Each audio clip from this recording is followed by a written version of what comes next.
देखिए, आने का कारण ये है कि हम चाहते हैं कि नेपाल में जो ये प्रथम ब्रॉड गेज पैसेंजर सर्विस का शुभारंभ होगा, उसकी पूरी तैयारी कर ली जाए।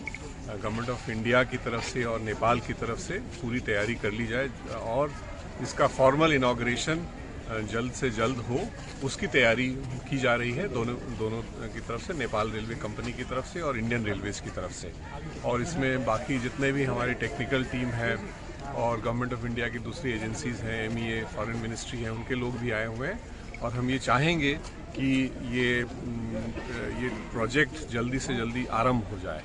और ये आकांक्षा नेपाल साइड से भी है, आप लोगों की भी है और इंडियन साइड से भी है।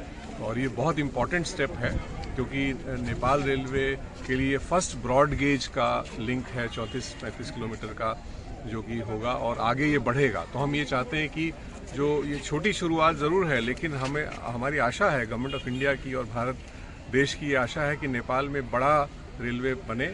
और उसका ये स्मॉल स्टेप है, लेकिन हम होपफुल हैं कि ये यहाँ पे अच्छा आपका नेटवर्क बनेगा। उसमें हमारी जितनी भी हिस्सेदारी होगी, भागीदारी होगी, सपोर्ट है, फ्रेंडशिप है, ये सब हम गवर्नमेंट ऑफ इंडिया की तरफ से, भारत की तरफ से देना चाहते हैं। सर, एक अनुमान कब तक चल सकता है? देखिए, उसके लिए तो तैयारी उसी सब की तैयारी चल रही है और बाकी नेपाल रेलवे कंपनी इसको चलाएगी। तो जैसे ही ये लोग हमें अनुमति इनकी तरफ से होगा और दोनों की तरफ से, तो ये गाड़ी चल जाएगी। अदरवाइज बाकी सब तैयारियां हो गई हैं। थैंक यू टेक्निकली रेडी है। Thank you sir.